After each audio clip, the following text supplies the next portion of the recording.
3 months after the Devourer War ended, Ambassador Che-Young stood before the Galactic Confederation Council for humanity's first official diplomatic contact. The Great Chamber fell silent as she approached the speaking platform. For decades, the galaxy's most powerful civilizations had feared making contact with the Deathworlders of Sol 3. Now, after witnessing what humans had done to protect the Vallani, that fear had transformed into something more complex, a mixture of respect, gratitude, and nervous uncertainty. Honored representatives, Ambassador Che-Young began, I bring greetings from the people of Earth and our new allies, the Vallani Republic. High Counselor Ravi leaned forward in his seat. After 50 years of diplomatic service, he thought he had seen everything. But watching a human speak calmly to the same council, chamber where species routinely fled at the mere mention of Sol 3, was something entirely new. We understand that humanity's reputation preceded our arrival. Ambassador Che-Young continued with a slight smile. We've learned that many of you view us as dangerous, predators from a nightmare world. Nervous, clicking and humming sounds filled the chamber as representatives from dozens of species acknowledged this uncomfortable truth. You're not wrong, the ambassador said simply. We are dangerous. We evolved on a planet that spent billions of years trying to kill everything on it. We turned survival into warfare and warfare into art. But what you may not understand is why that matters.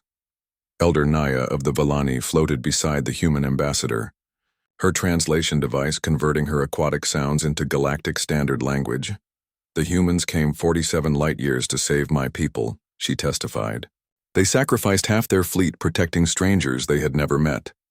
These Deathworlders are only monsters to monsters. To those who need protection, they are guardians.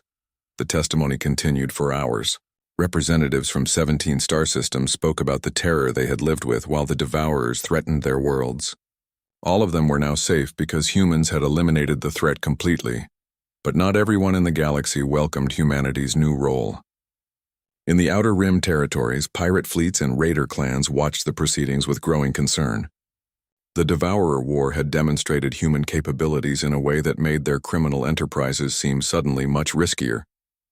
Captain Vex commanded the largest pirate fleet in the Spiral Arm. With over 200 ships under his control, he called an emergency meeting of all the major crime bosses after watching footage of human fighters. Did you see how they move their ships? He asked his assembled lieutenants. Those aren't normal pilots. They pull maneuvers that should kill them, and they do it like it's nothing. The criminal underworld began changing their operations immediately. Trade routes that might attract human attention were abandoned. Slave markets and human-patrolled sectors simply shut down. The mere possibility of encountering Earth's warships became a deterrent to aggression across multiple star systems.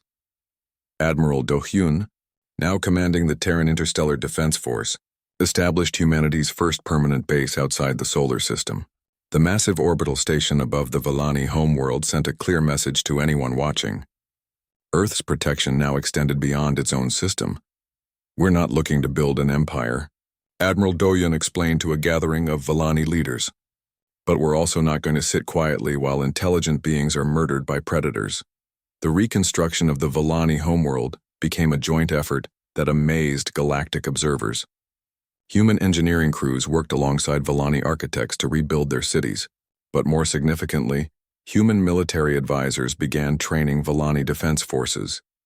Chief Engineer Mingyu oversaw the construction of joint human-Vallani research stations throughout the system. The partnership between predator and prey species was unprecedented in galactic history, but it was producing remarkable results. Look at this, Dr. Johan showed Admiral Do-hyun the latest reports from the research stations. Combining human technological innovation with Vallani environmental harmony, we're developing solutions neither species could have achieved alone. The political landscape across the galaxy continued shifting in response to human involvement. Ancient territorial disputes were being resolved peacefully, as species realized they might need human support someday. Arms races slowed as civilizations recognized that their weapons were primitive compared to what Earth could deploy. But the most significant change was in how species treated each other. The human intervention had established a new principle. Genocide would not be tolerated while Earth ships patrolled the stars. Fleet Captain Yuna, promoted after her role in First Contact, now commanded regular patrol missions throughout the galactic region. Her ship served multiple purposes: exploration, diplomatic escort, and implicit threat to anyone. Considering aggression against peaceful species, we're receiving another distress call, reported her communications officer during a routine patrol mission. Captain Yuna studied the message. It was from a mining colony being threatened by raiders demanding tribute payments. Set course for the Kepler system, she ordered. Let's go remind some raiders why they should find honest work. The response time was impressive.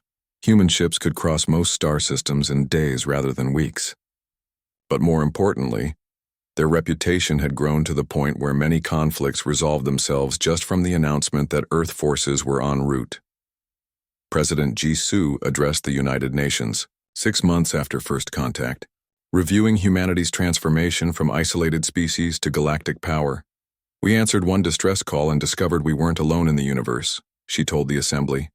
More importantly, we learned that our capacity for protection extends far beyond Earth. Humanity has become the galaxy's guardians, not because we sought the role, but because the role sought us. The speech was broadcast across human space and translated into dozens of alien languages. Throughout the galaxy, species that had lived in fear for centuries were learning to hope again. But in his private office, President Jisoo reviewed classified reports that painted a more complex picture.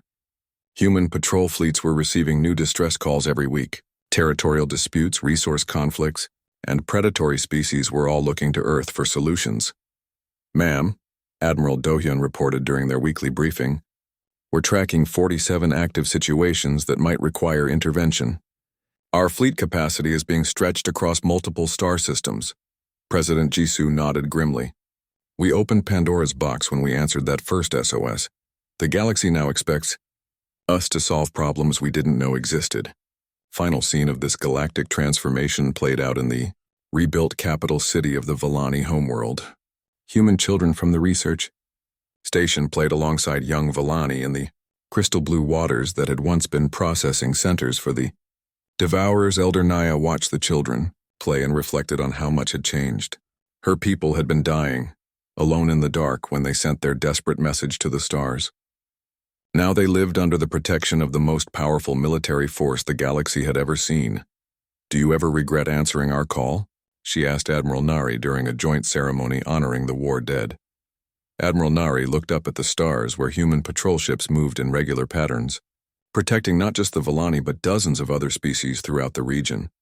Every species in this galaxy will sleep safer tonight because we answered, she said quietly. How could anyone regret that? But privately, she knew the truth that all human leaders were beginning to understand.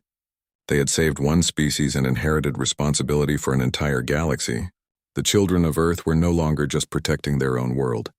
They had become the guardians of all worlds, whether they were ready for that burden or not.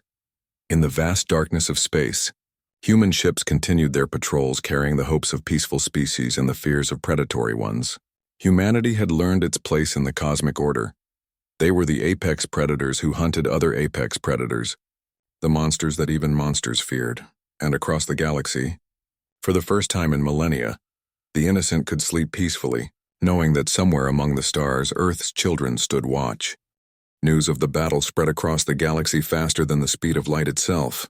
Quantum communication networks carried the impossible story to every civilized world. The Deathworlders of Sol 3 had destroyed the Devourers, the same Devourers who had consumed dozens of civilizations. Over centuries had been completely eliminated by a species most of the galaxy had hoped never to meet. On Nexus Prime, High Counselor Ravi stared at the battle reports in complete disbelief. They actually did it, he whispered to his aide. The humans destroyed an entire Devourer hive fleet, but the story got stranger with each detail. The humans hadn't just defeated the Devourers, they had sacrificed half their own fleet to protect Villani civilians. It was behavior so alien to galactic thinking that many species refused to believe the reports. No species risks extinction for strangers, insisted Senator Gleam from the Silicon Consortium. There must be some strategic advantage we're missing. 3 days after the battle ended, General Hanul arrived with the second wave of Earth's fleet.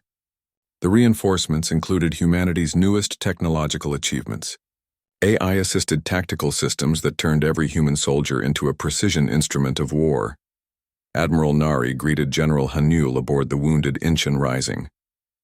The great dreadnought had taken massive damage protecting the Vellani homeworld, but her crew refused evacuation. Status report, Admiral, General Hanul requested as he surveyed the battle damage. The primary devourer force has been eliminated, Admiral Nari replied, but our scouts have detected secondary hive clusters in 3 neighboring systems. They're regrouping for another assault. General Hanul nodded grimly. Then we finish what we started. No devourer leaves this region of space alive. The surviving Vellani watched in amazement as human engineering crews worked alongside their own people to repair the devastated planet. These were the same terrifying warriors who had fought like demons against the devourers, now gently helping rescue survivors from collapsed buildings. Elder Naya, the highest-ranking Vellani survivor, met with Admiral Nari in the ruins of their capital city. The aquatic being's translation device struggled with human emotional concepts. Why? She asked simply. Why did your people risk everything for us? Admiral Nari looked out over the devastation where human medics were treating Vellani wounded with the same care they would show their own families. Because you asked for help, she said, and because no one should die alone in the dark when there are people who can stand beside them. Elder Naya's large eyes filled with tears.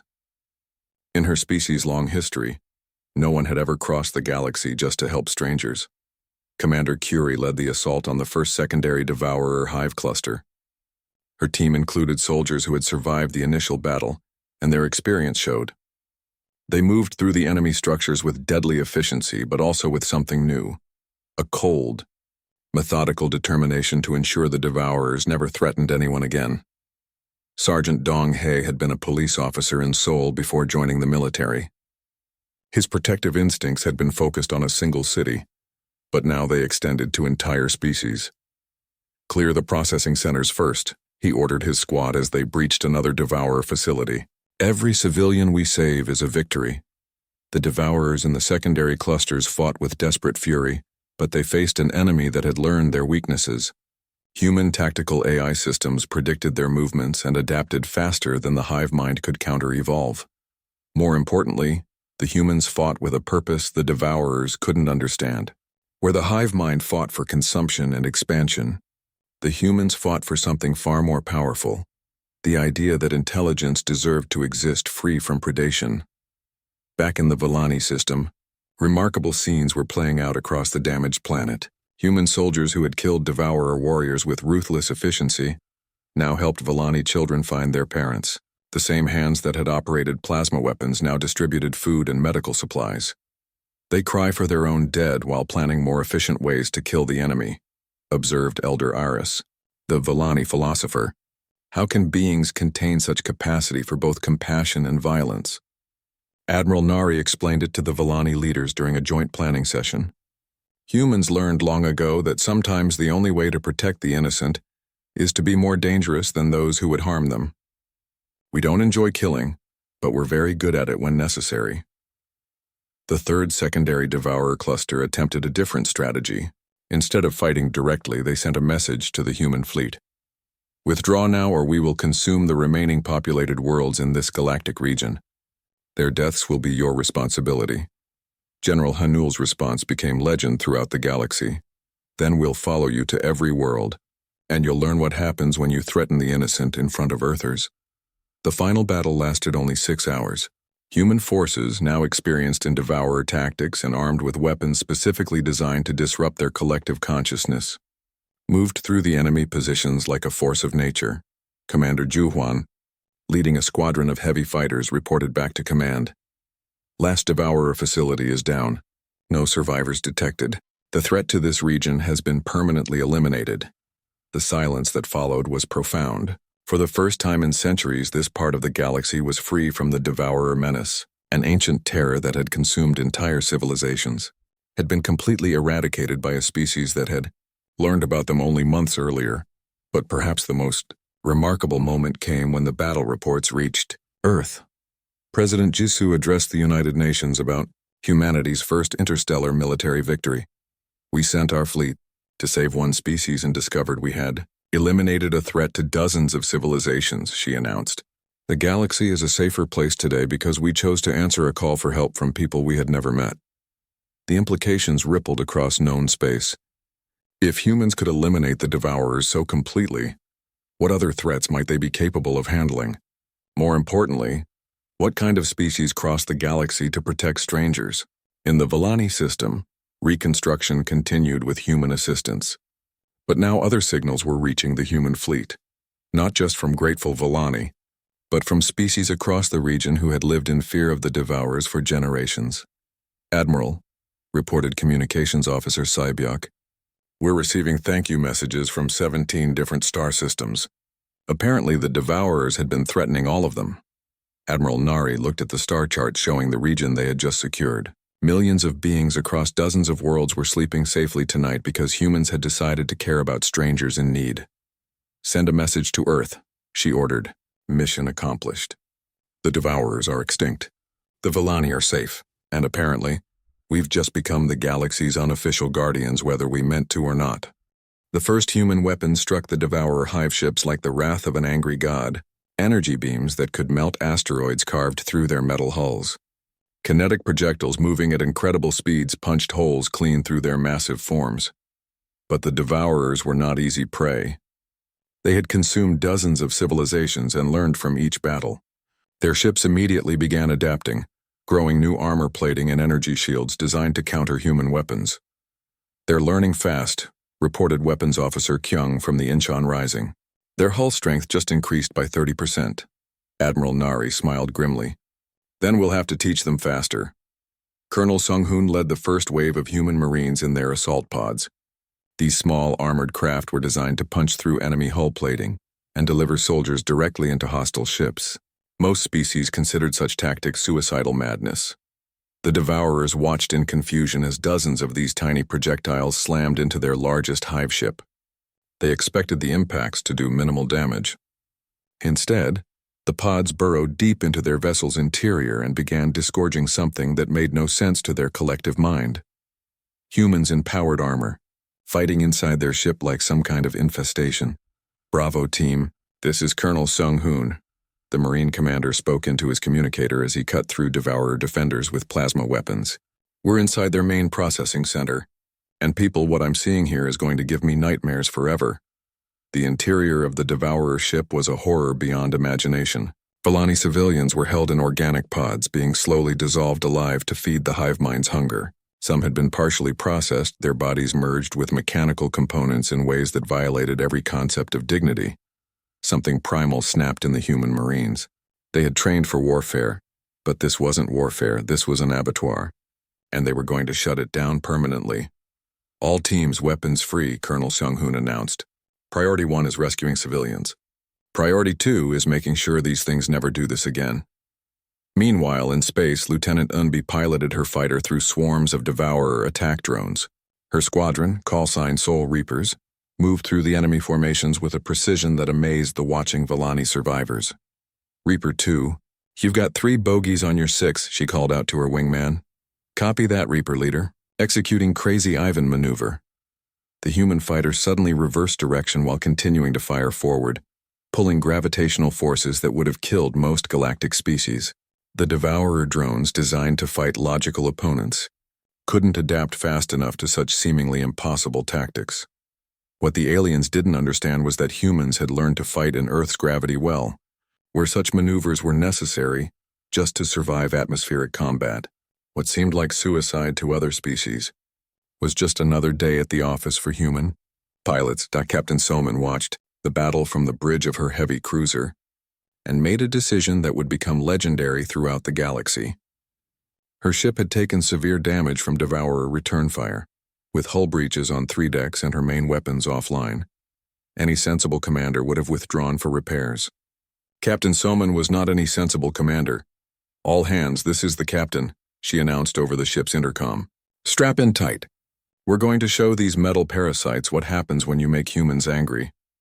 She ordered ramming speed directly at the largest Devourer mothership, the Gwangju Fury, a heavy cruiser weighing 50,000 tons, accelerated to maximum velocity while firing every remaining weapon.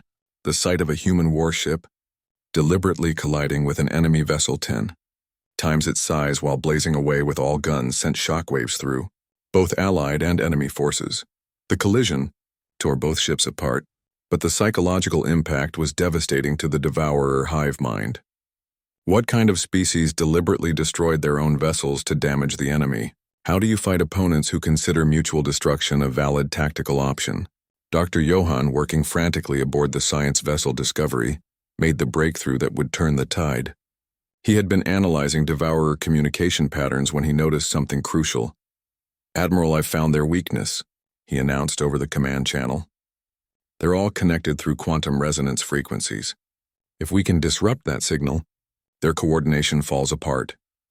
The discovery came at a terrible cost. Dr. Johann's research team had sacrificed themselves to get close enough to a devourer command node to gather the necessary data, but their deaths provided the tactical advantage humanity needed. "All ships adjust weapons to resonance frequency 847.3 terahertz, Admiral Nari ordered. "Target their command vessels first." The effect was immediate and devastating. As human weapons struck the modified frequency, the devourer hive mind began to fracture. Individual units lost coordination with the collective, leaving them confused and vulnerable. But the devourers had one more surprise. As their collective consciousness began to fail, they activated what they called the final consumption protocol. If they couldn't have the resources, they would deny them to everyone else. Massive energy buildup began across their remaining ships. They were preparing to detonate their power cores and sterilize the entire system. "They're going to destroy everything," reported scanner operator Jin Wan. "Energy levels indicate they can take out the planet and everything in orbit." Admiral Nari looked at the tactical display. Her fleet was battered but still fighting. The Villani homeworld was half destroyed but still salvageable. Millions of survivors still needed rescue. "All ships emergency burn toward the planet," she ordered. "We're going to put ourselves between those explosions and the civilians." It was a desperate gambit. The human fleet would have to absorb the combined detonation of dozens of devourer ships to protect the Villani survivors. Most of their vessels wouldn't survive, but across the fleet not a single human captain questioned the order. "This is Busan Thunder, moving to intercept." Seoul's Pride acknowledging. "We've got the northern hemisphere covered."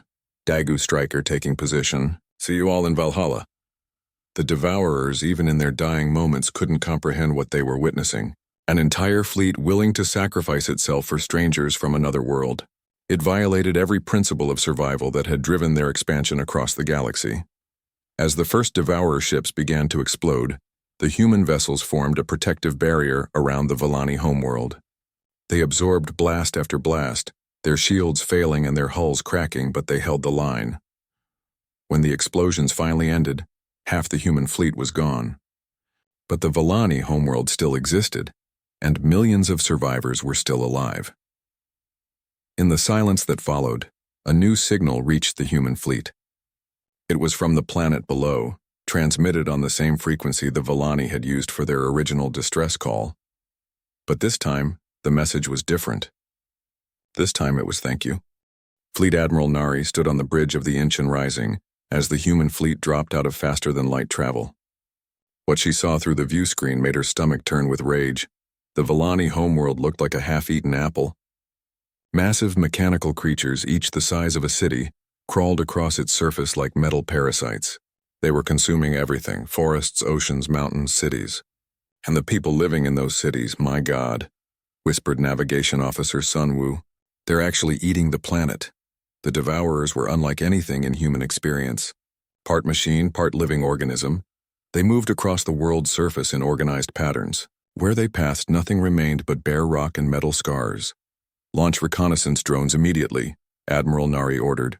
"I want to know everything about these creatures in the next 30 minutes. Lieutenant Commander Jihoon took his scout ship, the Seoul Arrow, closer to the planet. What he found there would haunt him for the rest of his life. The devourers weren't just consuming resources. They were harvesting the Villani people like crops. "Admiral, you need to see this."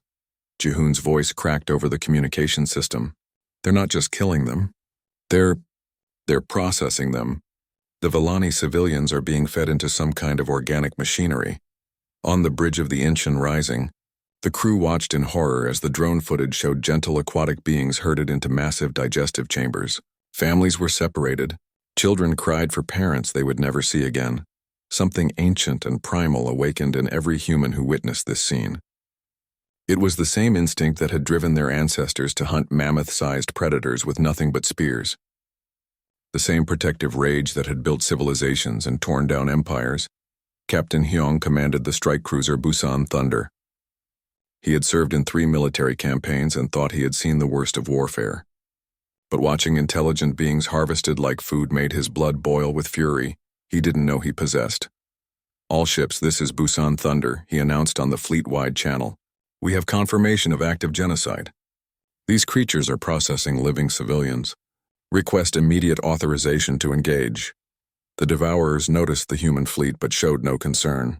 In their collective intelligence, they had consumed hundreds of worlds over millennia. They had faced desperate military resistance before, and always overcome it through sheer numbers and superior technology. The lead Devourer consciousness attempted to communicate with the newcomers. Its message was simple and direct. "Unknown species. We claim the system and its resources. Depart immediately or share the fate of the current inhabitants." Admiral Nari read the translation and felt something she had never experienced before. Pure, undiluted hatred for another living thing. But the Devourers weren't finished. They sent another message. "Alternatively, join us in consumption. Your species appears capable of efficient resource processing. We offer partnership in harvesting organic materials from this and other systems." The bridge of the Incheon Rising fell completely silent. The creatures had just asked humanity to help them eat people. "Communications," Admiral Nari said in a voice colder than space itself. "Send this message to the Devourer hive mind. You have 10 minutes to cease all hostile actions against the Villani and withdraw from the system completely. This is your only warning." The Devourer's response came back immediately. Their collective consciousness found the human demand amusing. Why would one species risk itself for another? The concept made no sense to their hive mind. "Negative. Consumption will continue. Your small fleet lacks the capability to interfere with our operations. Depart or be consumed." Captain Suman watched from her heavy cruiser, the Gwangju Fury, as more Villani civilians disappeared into the Devourer's processing centers. She thought about her own daughter back on Earth, safe in school and worried only about homework and friends. "Admiral," she said quietly into her communicator, "permission to show these things what happens when you threaten children in front of humans." All across the fleet, similar conversations were happening. 50,000 humans looked at genocide in progress and felt their species' most fundamental instinct: activate the drive to protect those who cannot protect themselves. The Devourers detected energy buildups across the human fleet, but remained unconcerned.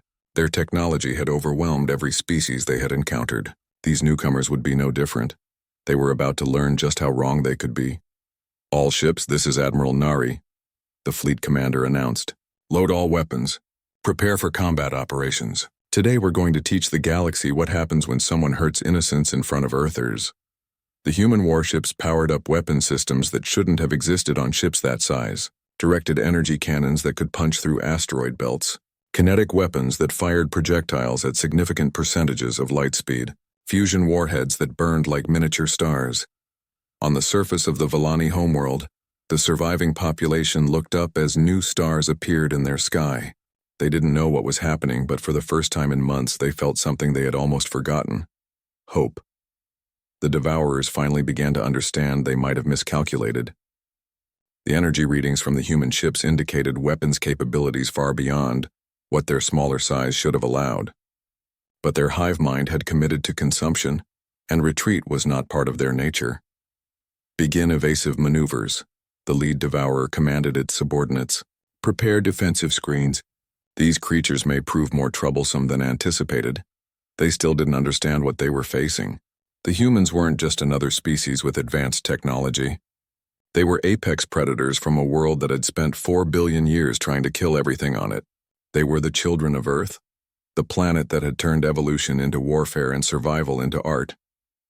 And now, for the first time in their existence, the Devourers were about to meet something more dangerous than they were. The 10-minute warning expired. "All ships," Admiral Nari announced calmly. "Open fire. Show them what Deathworlders do to things that eat children." Space erupted in light and fury as the human fleet engaged the most dangerous predator species the galaxy had ever known. But the Devourers were about to discover they had finally met something worse than themselves. Humans with a cause. High Counselor Ravi received the emergency transmission. While reviewing trade agreements, in his office on Nexus Prime, the message made him drop his datapad in shock. The Deathworlders are mobilizing. His aide reported with barely controlled panic. Long-range sensors show a massive fleet leaving Sol 3. 50-plus warships heading toward the Villani system. Ravi's 6 arms trembled as he reached for the emergency communicator. In his 300 years serving the Galactic Confederation, nothing had frightened him more than this news. Send immediate warnings to all systems along their projected path, he ordered, and someone find out why the humans are moving. Across the galaxy, the news spread like wildfire. The beings from Sol 3, the nightmare planet that most species couldn't even visit without dying, had launched their war fleet. Panic gripped dozens of civilizations. On the water world of Aquatica, Chancellor Finns immediately ordered all civilian ships to dock. If the Deathworlders are hunting, no one travels, she announced to her people. The humans didn't know it, but they were already famous throughout the galaxy. Not as the peaceful explorers they imagined themselves to be, but as the most terrifying predator species ever discovered. The first alien scouts had found Earth 50 years earlier. What they saw still caused nightmares across the galaxy, a planet so hostile that simply being there would kill most known life forms, crushing gravity that would flatten a Centaurian, atmosphere so toxic with oxygen that it burned Matharians alive, weather systems so violent they could destroy entire cities. But worse than the planet were its inhabitants, creatures that had evolved in hell and somehow thrived there. They domesticated wolves, whispered Elder Zeph to his council on Harmonia, apex predators from their own world, and they made them into companions. What kind of species befriends its own planet's killing machines? The stories about humans grew more terrifying with each telling. They were creatures who ran for fun, who jumped out of aircraft for entertainment, who deliberately went into the ocean with sharks. Their idea of relaxation included activities that would hospitalize most galactic citizens. But the military reports were even worse. Humans didn't just fight wars, they studied war like science. They had turned killing into an art form, developing strategies and weapons that made other species sick to think about. Look at their history, General Crix explained to the Reptilian Defense Council. They've been fighting each other for thousands of years.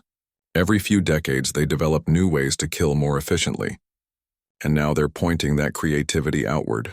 The human fleet moved through space at speeds that impressed even advanced civilizations. Their ships were built like the humans themselves, tough, aggressive, and designed to survive anything. But it was their destination that truly worried the galaxy. The Villani system had been sending distress calls for years. Most civilizations had ignored them, figuring the peaceful aquatic species would eventually work things out or simply relocate. The Devourers were a known threat, but one that usually moved slowly enough for civilizations to evacuate. But the humans were heading straight toward the conflict zone. They're not running from the Devourers, observed Admiral Wick of the Crystalline Republic. They're running toward them. Who does that? Commander Taehyung led the advanced human scouts aboard the Soul's Pride, completely unaware of the fear their passage was causing. 3 star systems had evacuated their outer colonies just from detecting the human ship's energy signatures. Sir, we're receiving strange transmissions, reported Communications Officer Boyoung. Lots of chatter from nearby systems, but it's all encrypted. Commander Taehyung nodded. Probably just curious about our ships. We are the first human vessels most of these species will have seen. If only he knew the truth. The transmissions were emergency evacuations, warnings, and frantic diplomatic communications. The galaxy was trying to figure out what had angered the humans enough to deploy their entire fleet. On the trading station Deep Space 9 Alpha, merchants packed their goods in record time. Station Commander Ilex had served in military intelligence for decades. He knew what human ships meant. Those aren't exploration vessels, he told his staff. Those are warships. Built for one purpose, killing things efficiently, and they're heading toward a system where the Devourers are feeding. Meanwhile, in the Villani system, the gentle aquatic beings continued their hopeless fight for survival. The Devourers had consumed half their homeworld and showed no signs of slowing. Millions of Villani had already died, and their military forces were down to a few dozen ships. Elder Naya floated in the command center of their last remaining space station. Watching her people die on the screens below, The beautiful blue cities of her world now looked like infected wounds, consumed by mechanical parasites. "Any word from the outer colonies?" she asked weakly. "3 more systems have gone dark," reported Commander Reef. "The Devourers are spreading faster now. I think they're preparing for another major consumption wave." Neither of the Villani knew that help was coming. They had sent their distress calls into space without much hope, never imagining that somewhere among the stars, a species existed that would cross the galaxy to help strangers. Back on Nexus Prime, High Counselor Ravi had called an emergency session of the Galactic Council. Representatives from dozens of species filled the Great Chamber, all discussing the same terrifying topic. "We need to know their intentions," demanded Senator Gleam from the Silicon Consortium. "Are the humans expanding their territory? Are they coming for us next?" "The Centaurian Republic has already withdrawn all ships from the Outer Rim," reported Ambassador Longtail. "We're not taking any chances." High Counselor Ravi tried to maintain order, but the panic was spreading. Nobody wanted to be in the path of an angry human fleet. "Perhaps we should contact them," suggested Diplomat Waveform from the Energy Beings Collective. "Open diplomatic channels and find out what they want." The chamber erupted in nervous laughter and clicking sounds. "Contact the Deathworlders directly?" asked Senator Gleam. "These are creatures who consider warfare a recreational activity. What would we possibly say to them?" Unknown to all of them, the answer was simple. The humans wanted nothing more than to help a dying species, but the galaxy's fear of Earth's children would make that simple truth seem impossible to believe. The human fleet continued its journey through space, carrying the hopes of a dying species and the fears of an entire galaxy, while remaining completely unaware of either burden. Captain Yuna stared at the screen in complete silence.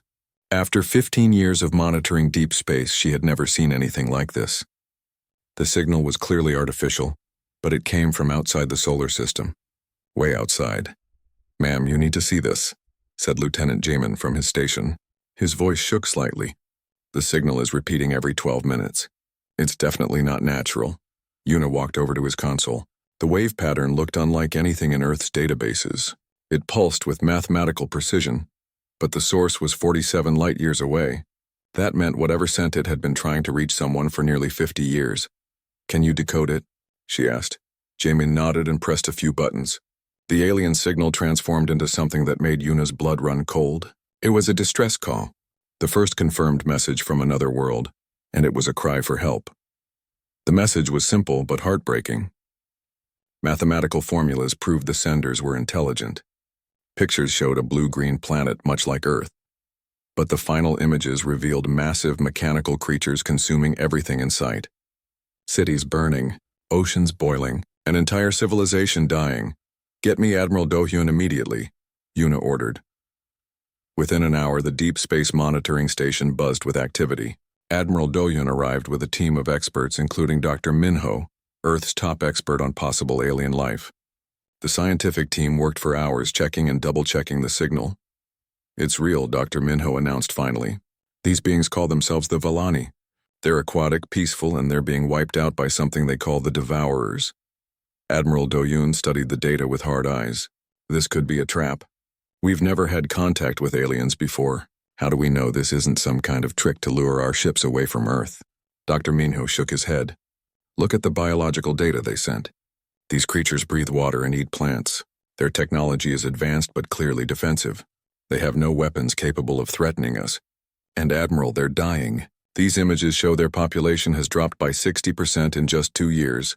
The room fell quiet as everyone absorbed this information. First contact with aliens, and they were begging for help. "The Devourers appear to be some kind of hive mind," Dr. Minho continued. "They consume entire planets for resources. Silicon-based life forms that see organic life as fuel. The Villani have tried everything. Diplomacy, hiding, even fleeing to other worlds. But these Devourers follow them everywhere." Admiral Do-hyun looked at the star charts. 47 light-years. "Even with our fastest ships, it would take 3 months to reach them. They might all be dead by then." "They might be," Dr. Minho agreed quietly. "But what if they're not? What if we could save an entire species? This is bigger than just first contact, Admiral. This is about who we are as human beings." The debate continued for hours. Some argued that Earth couldn't risk exposing itself to alien attention. Others pointed out that humanity had always protected the weak when possible. The discussion grew heated until Captain Yuna spoke up. "I've been listening to their signal for 6 hours now," she said quietly. "Every 12 minutes, the same message. They're not asking for much, just help. They don't even know if anyone is out there listening. They're just hoping someone somewhere might care enough to try." Admiral Do-hyun looked around the room at his officers and scientists. These were good people, the best humanity had to offer. And he could see the answer in their eyes. "I need to speak with President Jisoo," he said finally. The call to the president lasted 2 hours. President Jisoo asked hard questions about risks to Earth, the possibility of alien deception, and humanity's readiness for interstellar conflict. But in the end, the decision came down to simple human nature. "Prepare the fleet," President Jisoo ordered. "We're going to help them." Within days, Earth's space docks hummed with activity. The Terran Defense Force had been built to protect the solar system, but its ships were capable of interstellar travel. Admiral Do-hyun selected the best ships and crews for humanity's first mission beyond the solar system. The fleet would include 12 heavy cruisers, 30 destroyers, and the massive dreadnought Incheon Rising. Over 50,000 personnel would make the journey. It was the largest military force humanity had ever assembled. But as the ships prepared to depart, disturbing intelligence began to arrive. Long-range sensors detected massive energy signatures in the Volani system. Whatever the Devourers were, they possessed technology that dwarfed anything in Earth's arsenal. "Are we making a mistake?" asked Commander Tae-hyung, who would lead the advanced scout ships. Dr. Minho had been studying the Volani data nonstop. "The Volani sent us everything they know about the Devourers. These creatures have consumed dozens of worlds over centuries. They're like a plague that spreads from system to system." "Then why are we walking into a fight we might not win?"